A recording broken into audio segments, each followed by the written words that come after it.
Welcome to the webinar. We decided to do this webinar because so many people were asking us, hey, can you mentor us? Hey, we have some questions. So it began to take a lot of out of our time. So we wanted to do it to be able to help people, but also kind of manage our time in the same perspective. This is our second live webinar. We're so excited. The first one, we basically told exactly how we got started, who we are, and what we have accomplished thus far. Tonio and I have been doing real estate since April of 2009. I went full time in it last year, March 2016. That's when I went full time, and I went full time based on actually a layoff from my job. I used to work for Regions Bank. Things happened, and they ended up laying off a lot of the middle managers. Well, I was one of those middle managers, and I got laid off. But it was actually a blessing in disguise because I was able to work real estate full time. On this webinar, what we're going to do is we're going to talk about basically real estate terminology 101, so that as we do the other webinars, you'll be able to understand different acronyms that we use and what they mean. So this is kind of the beginning base so that you understand exactly what we're saying when we say terms such as ARV and things of that nature. So thank you for joining. We hope you enjoy, and let's get started.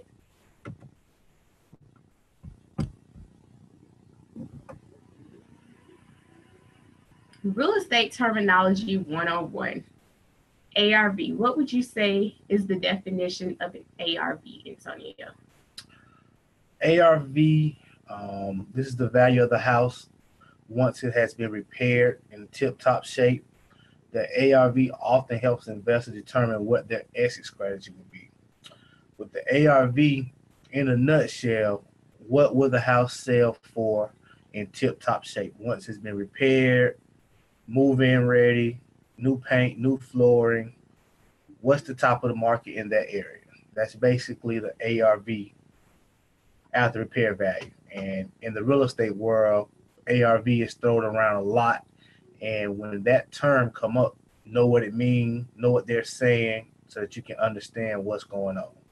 A good way to find the ARV is looking at comps and comparables. Comps and comparables are the same thing. A lot of times people just say comps, but I just want you to understand that that also means comparables. A comparable is when there's a home that you are basically comparing it to. So your home, you're comparing it to a similar home that is in similar age, style, condition, and size. And it's usually in that particular area. We like to look at comps within a 1 mile radius at the max, because if you get too far out, it's not an accurate comp. But what that comp tells you is it gives investors an idea of what price range they can buy that house in and what price range they can sell it in. And whatever that price range is for selling it in, that's usually that ARV range. Make sense? Did I say that right? That was clear? Good. Okay. Building a buyer's list. This is so important in real estate. We build buyer's lists for so many things. You have so many different types of buyer's lists, but mainly when you're saying build a buyer's list, you're saying get a list of people who are interested in buying your property or any properties that you're selling. So you build that list, and that list, basically you have their email address, you have their name, you have what type of properties they like to buy, what type of areas they like to buy in. And you keep that list and you continually build on that list so that if you have a wholesale property that you want to wholesale out to someone, you'll know exactly, okay, this buyer likes properties in this area, so let me send them out this deal that I have because this fits their buyer's criteria. You want to add anything to buyer's list? As a wholesaler, which is one of the words that's going to come up in our next slide, buyer's list is the lifeline of your business. If you build a good buyer's list, it's the difference between making money and losing money. Buyer's list can be built by going to different real estate groups, online. You can build a buyers list in many different ways, and your buyers list need to be segmented on what type of buyer you have, because you can't send a retail buyer a property that needs to be repaired. So you need to know what they're looking for and what's their needs. And it's okay to have several different buyers lists. We have a lease purchase buyers list. We have a wholesale buyers list. We have an agent buyers list. Some agents want to buy homes. So we just have different buyers lists for different criterias and for different markets.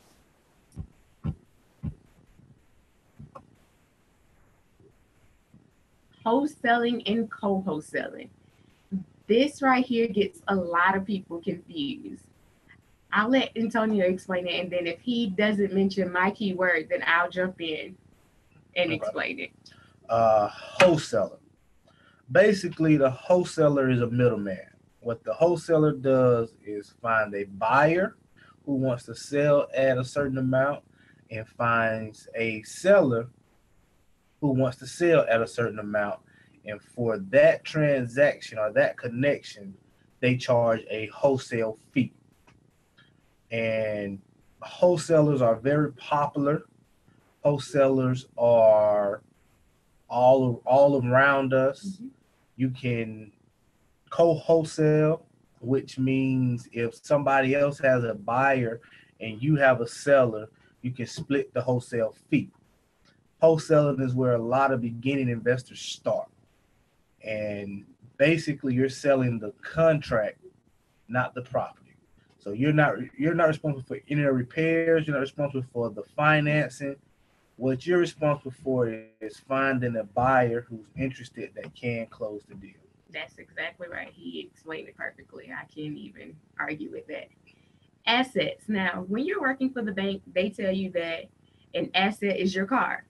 A car is not your asset. Why? Because a car doesn't generate income. An asset is only revenues that generate income. So if you're living in your house and you don't have a tenant in your house, that's not an asset. That's a liability. One of the books that explains assets and liabilities the best would be Rich Dad Poor Dad by Robert Kiyosaki. Great read if you haven't read it already. I would say that was one of the first books we've read with real estate investing. It's an eye opener. It's a wonderful book. But that explains assets and liabilities the best. If you're not making any money or any returns off of it, it's not an asset. It's a liability. So yes, your house, your car, the banks may tell you that those are assets, but no, they're liabilities because they're not making you any money. Go ahead. Next, we're going to talk about assignment. Basically, an assignment of a contract. Usually, wholesalers do a lot of assignments where, as Tonio was saying in the wholesale and co-wholesaler description, what they do is they assign the contract. So after the wholesaler finds the seller and creates a contract with the seller, which gives them right to the property, it also gives them right to market the property. Once they have those rights, then they market the property to their buyers list and to others that they feel may be interested. Once they find a buyer that says, hey, I'm interested in that property, I want to go ahead and put it under contract. What that wholesaler does is they assign that contract, which is assignment. So when you assign that contract, you're basically telling the buyer, hey, you have to pay me a fee in order to buy this property. So at closing, that's when that assignment takes place as far as the wholesaler getting paid for it. So that's called an assignment. And we have bought properties from wholesalers. We have paid assignment fees. That's just a part of being an investor and understanding real estate. I personally love wholesalers just because they do the legwork, they do the marketing, and they send me the deals. And that's just marketing that I don't have to do. Yes, I love marketing, but that's free marketing. So wholesalers, I love you guys. Wholesaling is actually great when you're starting off on investing, as Tonio stated earlier, because you can gain capital so quick. A lot of wholesale deals, you kind of get $5,000 a deal is usually that good medium range that you're getting. And if you can do 12 deals a year in your spare time, that's good money, right? So that's co-wholesaling, wholesaling, assets, and assignments. Autoresponders. Autoresponders. I like autoresponders personally. I'm not gonna say I'm lazy, but it's a great way to continually stay on people's mind. When an autoresponder, basically you do it one time.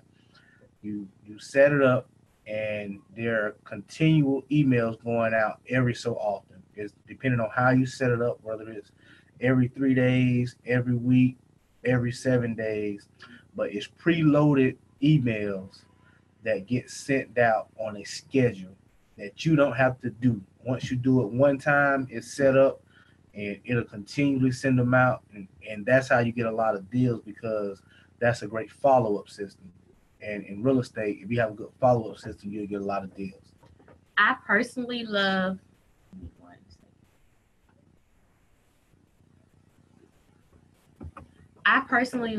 MailChimp as an autoresponder and as a form of sending emails. They're really good. You do have to create them. Charlotte, I see your hand. Give me 1 second. And I also like RealFlow. Real eFlow is how it's spelled. And they basically have preloaded autoresponders. So check those out if you're interested in autoresponders. RealFlow has a ton of stuff, not just autoresponders. It has a database where you can house your information. It's pretty much a one-stop shop. So check those out if you're looking for autoresponders. Charlotte, type in your message for me real quick.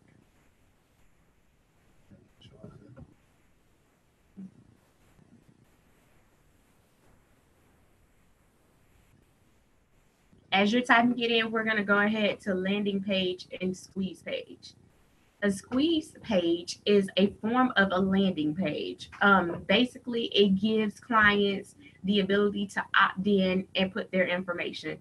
So they're opt in to subscribe to your mailers list, and that opting in usually has their name, email address, phone number, and whatever they're interested in. So if they're interested in renting a home, if they're interested in buying a home, if they're interested in investment deals, you kind of set that up so that they can send you, so that they can opt in and you can send them autoresponders so that you can keep in touch with them and follow up with them.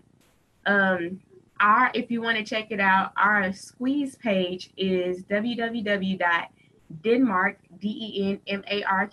properties, PROPERTIES, LLC.info.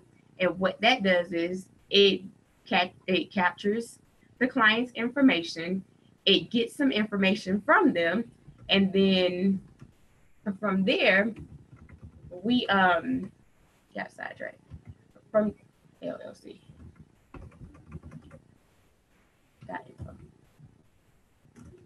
From there, we either contact them, we do contact them, and then we send them autoresponders. Once they opt in their information, then they're directed to our webpage. Antonio just actually typed it in. So if you guys want to take a look at it, feel free. That's one of our landing pages. For each buyer's list, you're going to have a different landing page depending on how direct or indirect you are. A lot of time, landing pages and squeeze pages are just one-page websites in a nutshell. Mm-hmm. It's something to quickly grab your attention. It's something quick to get your information. A lot of times you go to landing pages and squeeze pages, you don't even know it. When you click on, like if you go to Google and Yahoo, the first three, most of the time you're going to click on a landing page or a squeeze page, and they want your information. Mm-hmm. And that's basically the purpose of the landing page and the squeeze page, is to gather information so that they can reach back out to you at a later date. Direct mail marketing is one of my favorites. Antonio is not anything with marketing is your favorite, Ashley. Well, I guess. Yeah, it is. I prefer to do marketing all day, every day. I really do. But I can't. Direct mail marketing is my favorite because, in my opinion, it's inexpensive compared to billboards, compared to newspaper ads, magazine ads. It's one of the cheapest forms of advertisement. Um, it's very popular though. In order to make direct mail marketing successful, you have to have some strategies with it. So you need to have a target market that you're aiming to. So if your direct mail marketing is going to be on pre-foreclosures, then send it to that particular target market. I would suggest doing one group at a time if you haven't done several, so that you can track it, see your responses, see if your content is reaching people and getting people to call you. Um, Direct mail marketing is easy to track, in my opinion, because you can set it at, hey, I'm sending out 300 a week, and you can track how many of those 300 a week actually replies you get. Sometimes you may get replies mainly just from postcards, but you can test it to see, hey, am I getting my replies from postcards? Am I getting my replies from letters? Or am I getting my replies from flyers? I would suggest, if you're going to change something up, change it up once at a time. Don't change up the look on your postcard and your letter at the same time, because then you can't track which one was more successful. If you're going to do postcards, then do postcards for a month and track your responses. If you're going to do letters for a month and track your responses. Um, with direct mail marketing, sometimes it takes a lot of hits. I often remember this from my marketing class. It takes someone 7 times to see an advertisement before it sticks in their head. So with direct mail marketing, according to Fortune Builders, it takes 3 to 4 times. So that's 3 to 4 consistent mailings they need to see from you, from your logo, in order for them to even look at it to consider calling you. Uh, Layman terms, you get direct mail all the time. Postcards, when the credit cards companies are sending you pre-qualification letters, all that is direct mail. It's just a form of marketing that gathers your attention and makes you want to visit their website or call them. Absolutely. We never got your question, Charlotte.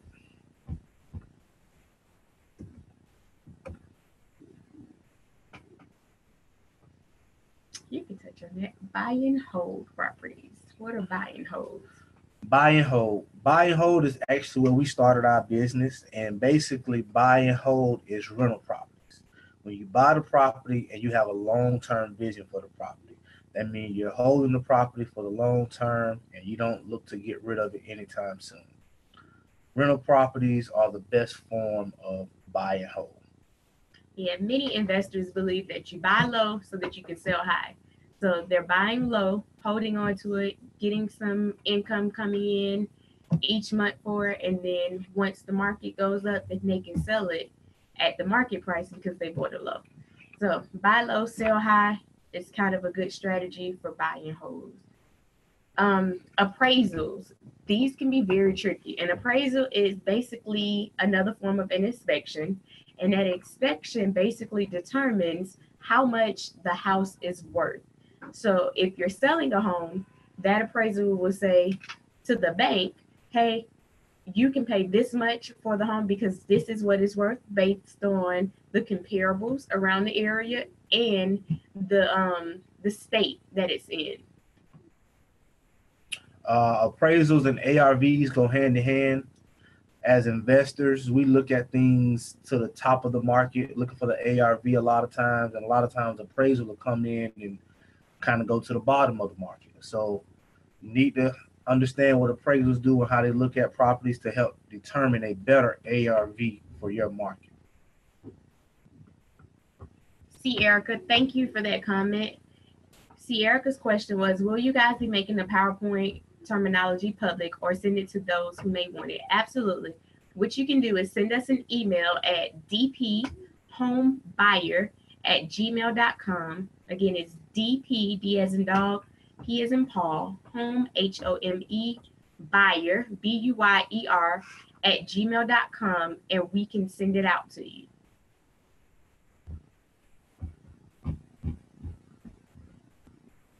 ROI, return on investment.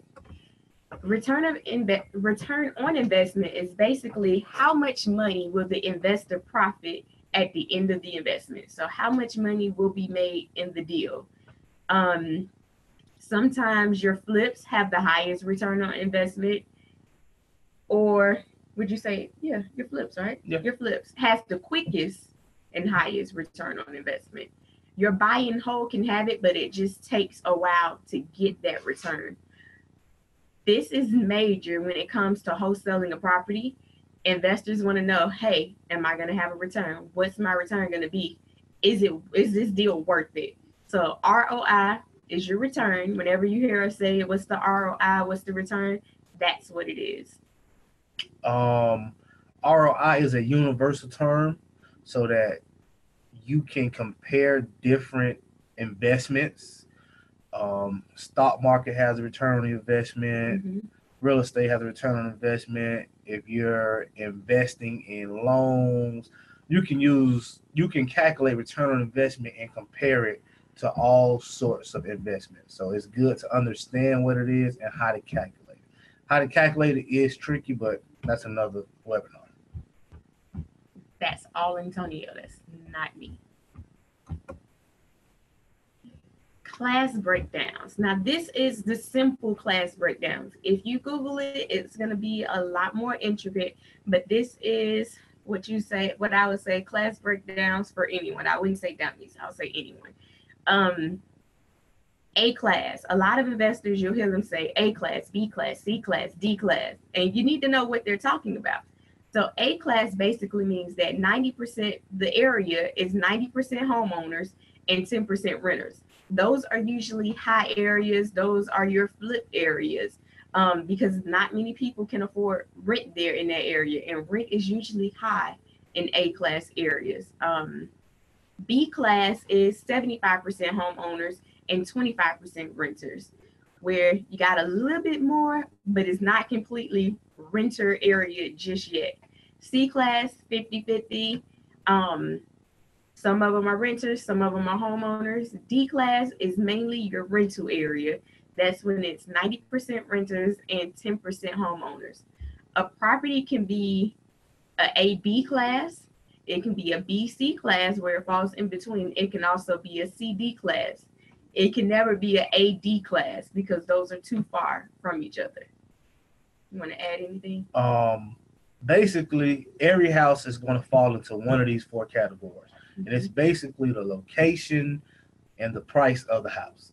Each city, each state is going to be a different breakdown.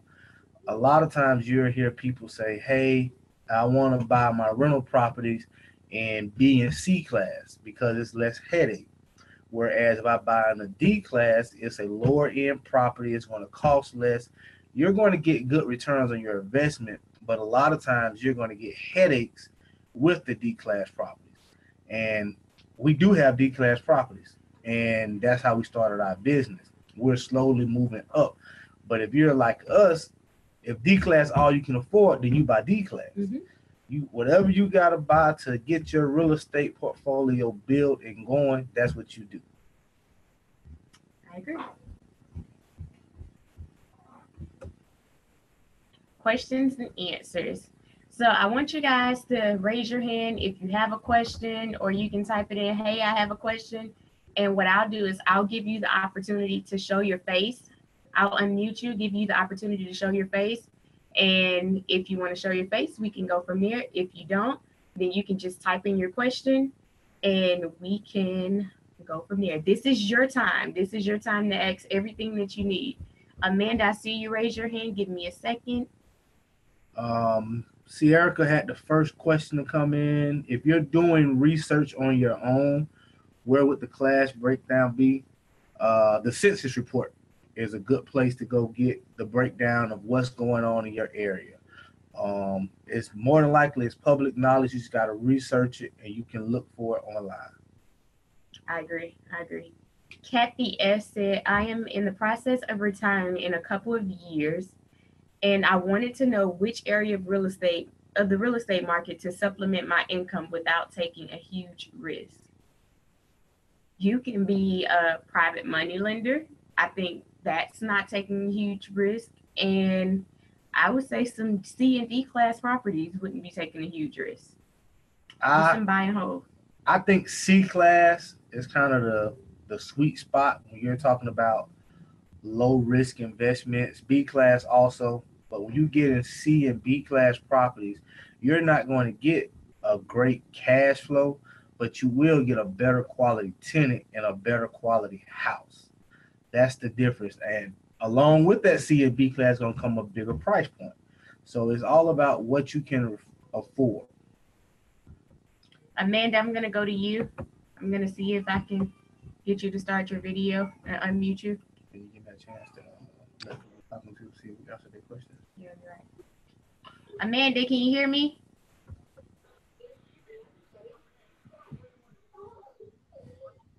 I can hear you. You're welcome, Miss Cat.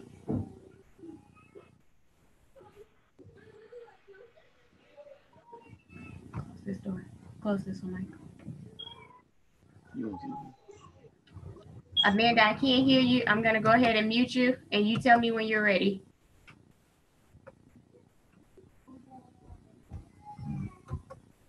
Okay.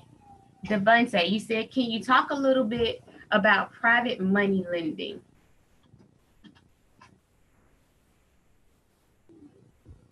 You want to go ahead and talk about it, Antonio?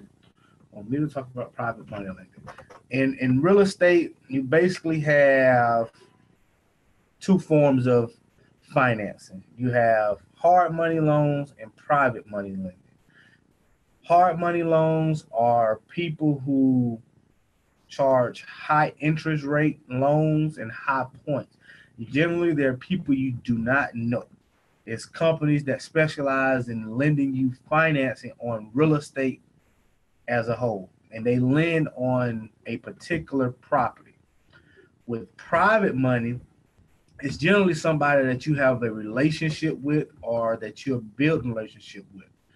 Private money, in an example of, hey, my uncle has a retirement and he wants to invest. Hey, my mother has a retirement and they want to invest. Or they've been saving. My best friend want to invest. All those are private lenders, and you can work out the terms with the private lenders that it suits both you guys.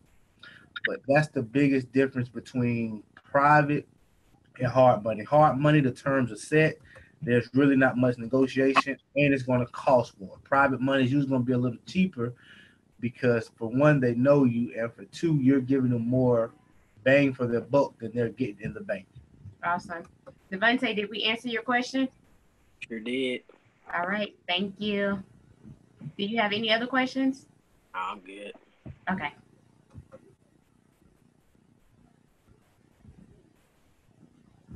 Amanda said, what is the property listing site for Denmark Properties?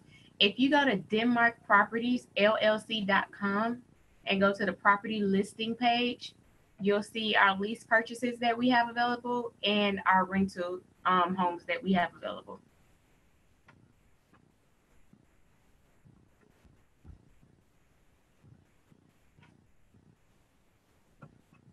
Okay, Jamal has a question. I'm gonna see if I can get Jamal so that we can see his face.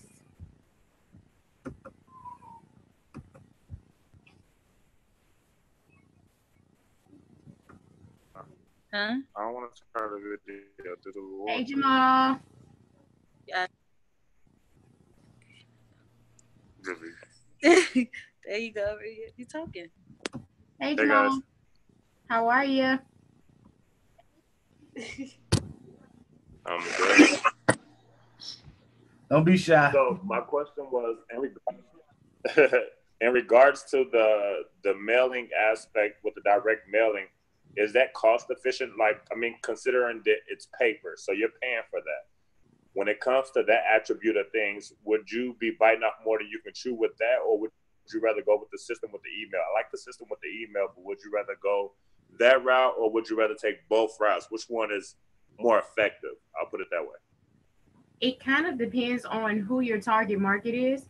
If you have email addresses for your target market and your percentage, like when you check MailChimp and it shows you exactly how many people saw it, and you have a very high percentage, then I would say stick with email. A lot of times with real estate investing, you're trying to find buyers, or you're trying to find sellers mainly.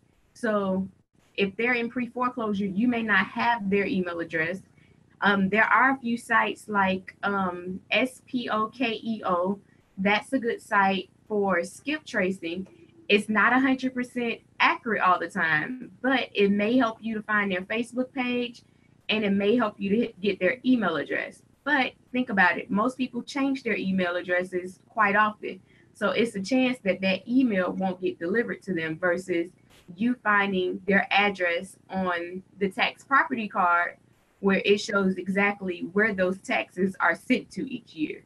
So it kind of depends on what your market is. Direct mail, in my opinion, is inexpensive. It all depends on how many and how often you're sending out. It's inexpensive compared to the return that you get. Yeah, it's usually about, we use Vistaprint, and we usually buy 500 Postcards. for, I want to say like $35. yeah, like on the sale. $35. So it's like per piece is cheap. The stamp actually kind of costs the most. But when you're comparing and contrasting, in order to get people's email, you have to do some type of online marketing. Exactly. It's either a online marketing or it's direct mail marketing, or both, depending on your budget. And that's what I was looking into, being able to apply what you guys just put out today and applying both, because what you guys had in the middle was kind of what I wanted to take from it. Being able to go on the website and having them to have to put their email or whatever their information in to be able to access the site. That gives me that opportunity then to constantly send those emails back and forth. And then from that point, I can then, for the locals here, I can be able to then have that direct mailing attribute as well. Bingo. Absolutely. So that's exactly what it's for. And your purpose is to capture their information. That's kind of the cheapest form of marketing and communication.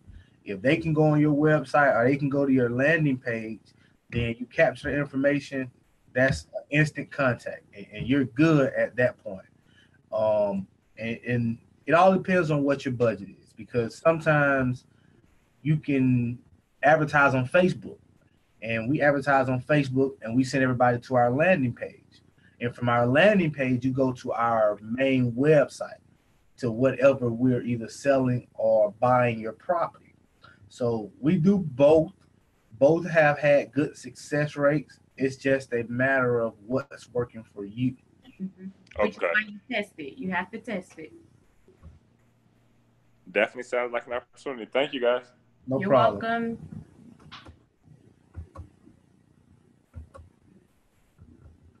Brittany, I see you made yourself available. Do you have a question?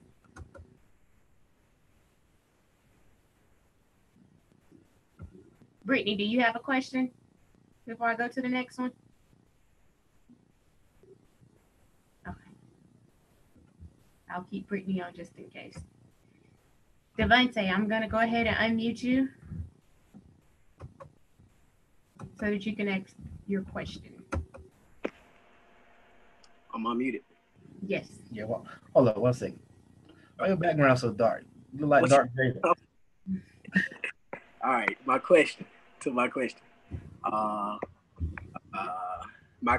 was, is an auction a good place to kind of buy more of your buy and hold properties? And if so, where can I find these different auctions to go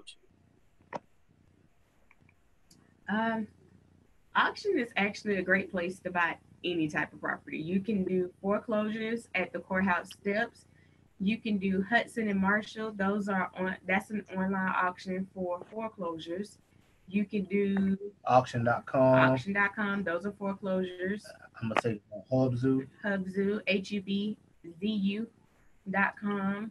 It's another one. I can't think. It's one that does short sale auctions.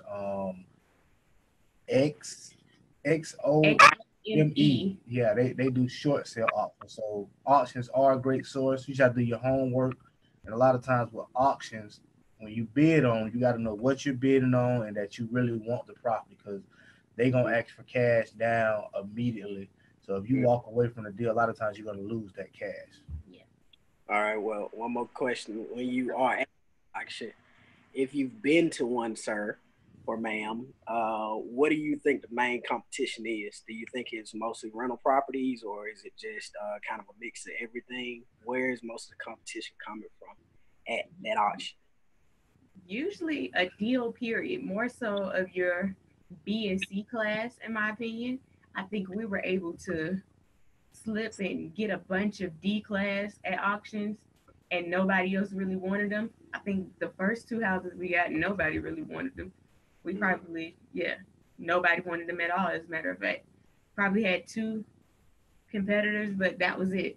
So mainly in your B and C class areas, usually your A class won't hit that auction. Gotcha. Gotcha. And that's because you already have people that's marketing for it. So if they're in pre-foreclosure, they're already calling that We Buy House sign. Make sense? Gotcha. All right, that's my question. Appreciate it. Thank you. You're welcome.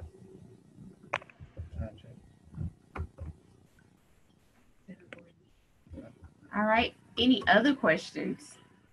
And it don't have to be about the topics that the words that we use. It was just kind of a precursor. If you have anything that you want to ask, anything that's on your mind, if you were sitting in front of us, a question that you would ask. It don't have to be about the words that or the phrases that we talked about today.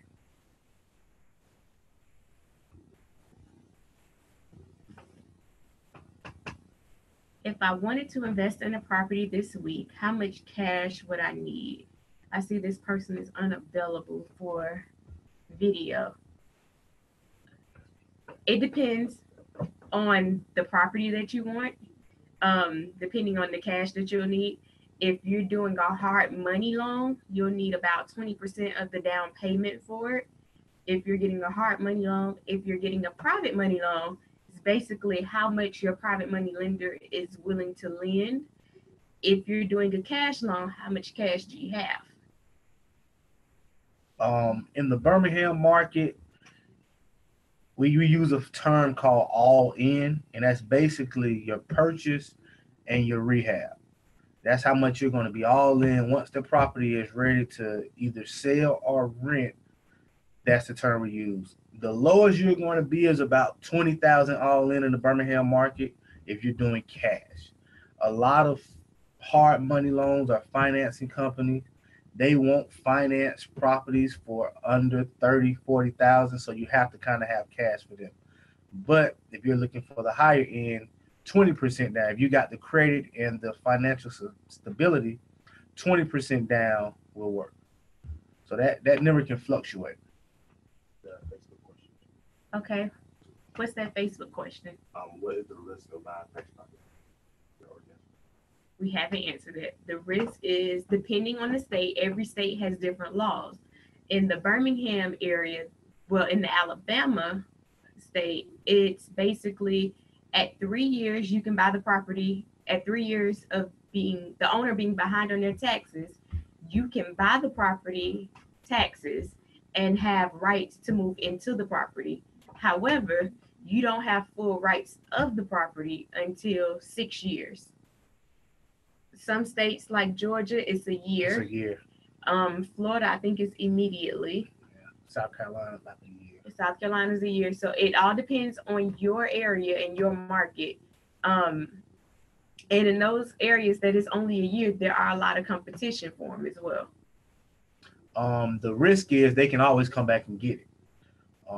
If it's in that time frame. If it's in a certain time frame, they can come back and redeem the property.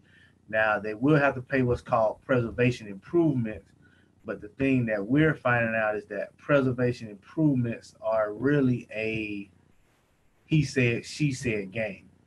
And there are certain things that are preservation and there are certain things that are not. So you have to really understand preservation improvements in order to protect your investment that you get your money back. Now, they will have to pay you for your taxes, and usually it's 12% interest no matter what. But if you go in and you put 10, 15,000 to get the house rent ready, and they come back and say, hey, we want our house back, there are preservation improvements that they will have to pay for, but not all of them. Yeah, because if you what's one that's not preservation? If you decided that you wanted to put down new flooring in the house just because it was cute and it didn't mess up, the flooring that was there wasn't messed up, you're not going to get that money back. If you replace the roof because there is leaks, that's preservation. If you replace the windows because they were bust out, then you can get that back. But doing things just because, putting a new countertop in just because it made it look cute, made it rentable, mm-mm. Putting in the AC unit, mm-mm. In a nutshell, preservation is anything that preserves the property. So if what you're doing is going to preserve the property, whether it's the roof, the foundation, the interior, then that will be considered a preservation improvement. If it makes it look good in the process, okay.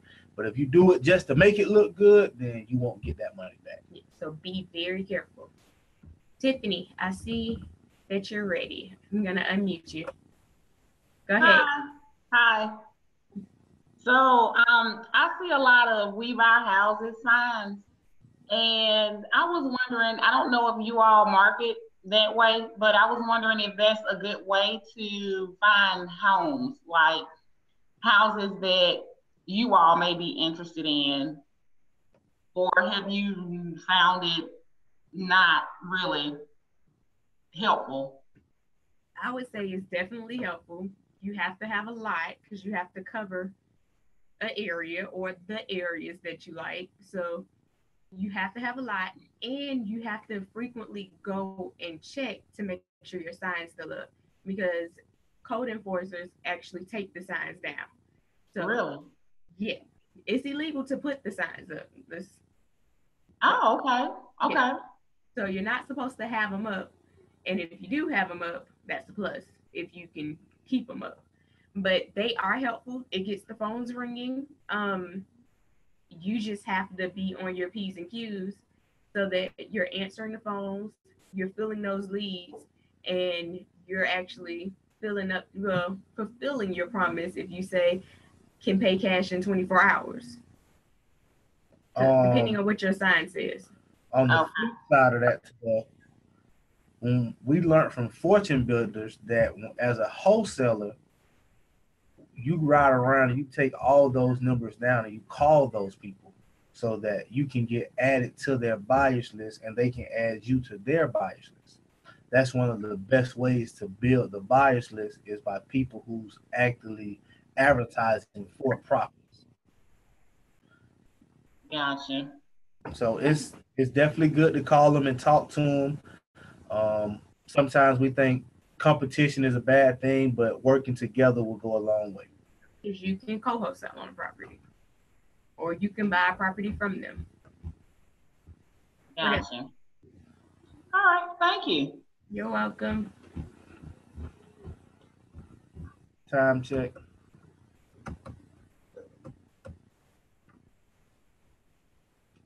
7:47.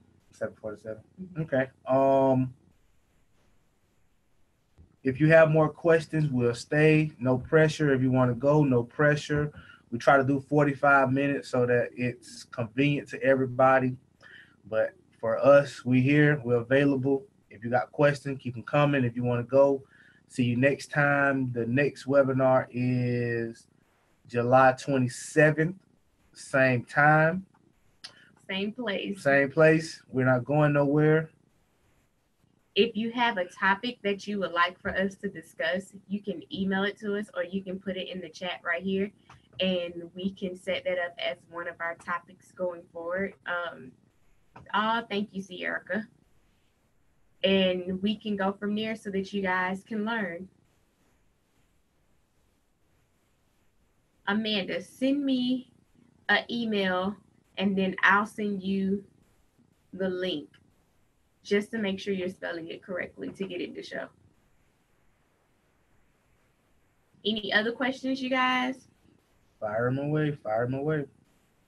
Have anyone started their buyers list just yet? Okay. Devontae has. Devontae, how many people do you have right now on your buyers list? I know you started around, I would say, February of this year. So how many, was it February or March of this year?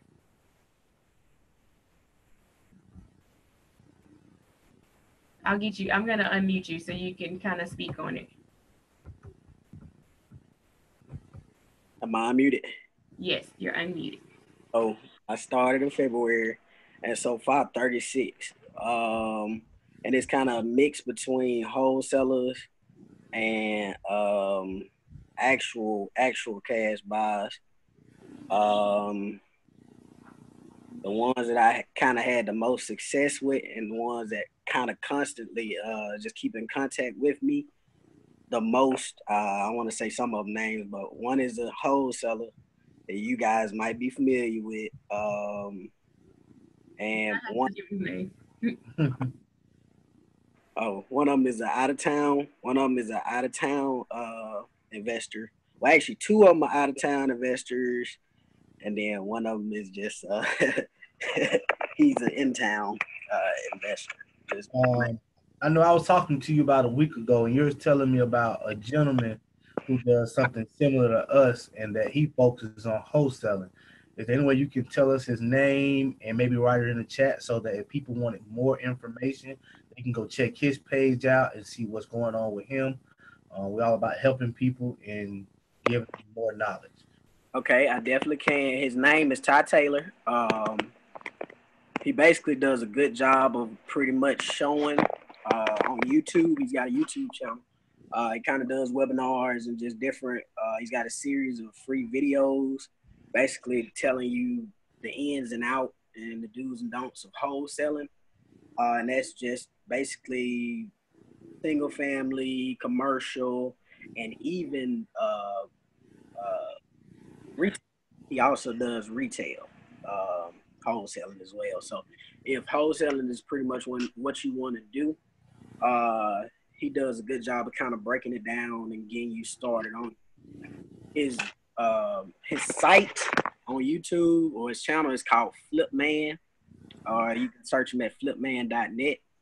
And like I said, he's got 200 free videos for you to check out, and it's a wide range of videos from just single family to commercial, multifamilies. It's a bunch, so you can check that out. And I think it'd be good for you guys. Appreciate that knowledge. Thank you. So his name is Ty Taylor, Tytaylor, Ty Taylor. Thank you, Sierra. Flipman. We want you to learn as much as possible. So learning from other resources is good if that makes you grow and get out and do some deals. So learn, grow. Thank you, Kathy, for your comment. We appreciate you. We're glad that it was resourceful. Any other questions, you guys? Got one. Okay. I wanted to kind of start basically my portfolio, like you say, buy low and sell high. What areas should I focus on as far as D-class areas as right now in Birmingham that you feel like in the future will forecast as basically a boom town? What areas should I mainly focus at right now as a young investor?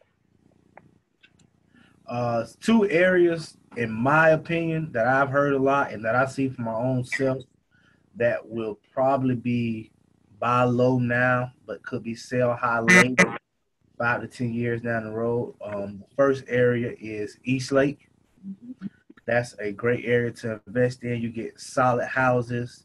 They're cheap right now. And Eastlake is in between basically two C-class to B-class areas. And we believe, and other investors believe, that sooner or later, the renovations are going to spill over into Eastlake, and it's going to be hot demand. The other area is the Norwood area. It's close to downtown, and people are slowly going to the Norwood area. It used to be a high prestige area. They have a top golf building in that area, and once they finish it, I believe that area is going to take off, and people are going to start wanting to move over there, close to downtown, close to uptown. I think those are two areas where if you want to buy low now and you're looking for to sell high later, those are two good areas. I'm kind of in between Woodlawn just because some areas of Woodlawn have been revitalized, but some areas haven't been. And if they're actually going to revitalize it the way that they're projecting, then that Woodlawn area will be good because it's right next to the revitalized Woodlawn and Crestwood. Any other questions, Lee? And then Facebook Live, Mike? No. Okay. Inslee, I've heard some. Tiffany asked, "What about Inslee?" I've heard some things about Inslee. I'm not quite sold on it just yet. I know with the what is the place called? Arena. Yeah. Indoor. Is it the multiplex? No. They are looking to revitalize downtown. Yeah, I'm not too sure about Inslee, but some people, the Crossplex, thank you, Lee. Yeah, some people are actually buying some houses up right now in their area. So I would say it's a possibility, but I'm not sold on it just yet. Give me 1 second. Mr. Myron asked a question. I heard you all mention Fortune Builders. Would you recommend a weekend seminar with them if I got a chance to attend in the future? Yes. We've spent a lot on education between Fortune Builders and Rich U. Rich U is Robert Kiyosaki. And Fortune Builders, the most recent one we did. Along with Zach Childress. Zach Childress is a good one. Automated wholesaling, we've done that one. But Fortune Builders will open your eyes to a world that you've never seen before. It's expensive, it's going to cost money, and that's just the nature of the beast. But if you could just go to the free seminars and maybe the next 3-day seminar, you can meet great people there, and you can network, and you can kind of build from there. But yes, to your question, go. And I tell everyone because they see the price on Fortune Builders and they say, hey, I can't afford that $40,000 to $50,000 price range. Well, they're selling you that price range, but you can also buy individual packages. So if you're looking to be a wholesaler, you can buy that wholesaler package and not buy the whole package. But if you spent $5,000 on training and you did a wholesale deal that you did 2 wholesale deals that next month that made you $10,000, was that not worth it? Absolutely. It paid for itself, and that knowledge is priceless. They give you the material, they give you the training, they give you the words to use, what's already tested. Give you a roadmap. They give you a roadmap, tell you how to get to plan B, how to get to the finish line, basically, that sometimes we can't figure out on our own. Another good book to read, I'm reading it now. You guys, I know I say I'm reading it, but it's really an audio read. I don't have time to sit down and read, but I have time to listen to a book in the car and before I go to bed. I know it's lazy, but it gets the job done. I'm reading E-Myth right now by Michael Gerber. It's a must read. It changes your mindset from being a technician, which is doing the work, to actually being an entrepreneur, how to figure out a plan for your team, how to get your systems rolling automatically without you having to be in it every day. I spoke to Devontae earlier, and it was Devontae and Eddie earlier. Eddie said he couldn't go back home to the Bahamas because right now he has a 4-plex rental property, and people can call him at any time. And if he's in the Bahamas, he won't be able to fulfill their needs. Well, when you start getting your systems in place where your business doesn't need you, that's when you're doing something. That's what E-Myth takes you to and keeps you focusing on that big picture. And it has you in the mindset of building your business to be a franchise, even if you don't franchise at all. It's just that knowledge that takes you to the next level on how to get your business to that next level without you working in it every day. If you're working in it, you can never think, you don't have time to think about what can you do to improve it because you're in that day-to-day mind frame of how can I cross off XYZ, XYZ, XYZ every day. You don't have time to be a visionary. So E-Myth is a good one. Fortune Builders, yes. Anything you do, if it's going to get you some education, that's correct, Michael. E-Myth by Michael Gerber. If it's gonna get you education, it's gonna give you knowledge, I say try it. What do you have to lose? I keep hearing about not investing in Tarrant City. Why shouldn't I? I haven't invested in Tarrant. I'm gonna tell you what I've heard about Tarrant. I've heard that the city of Tarrant makes it tough on investors. And the city of Tarrant makes you do things like yearly inspections, where other city doesn't do that. They're just tough on investors. They make you keep the property up to a certain standard, and they don't like investors. The fees are high in Tarrant compared to other cities as far as business license and things of that nature. And there are some people who love Tarrant, but most investors, if I go to a room of 15 investors, there's no more than 1 or 2 investors who say, hey, send me your house that you get in Tarrant. Most investors are like, I ain't going that way. Don't send it to me. Horror stores. Yep, that's pretty much what I've heard about Tarrant. Any other questions?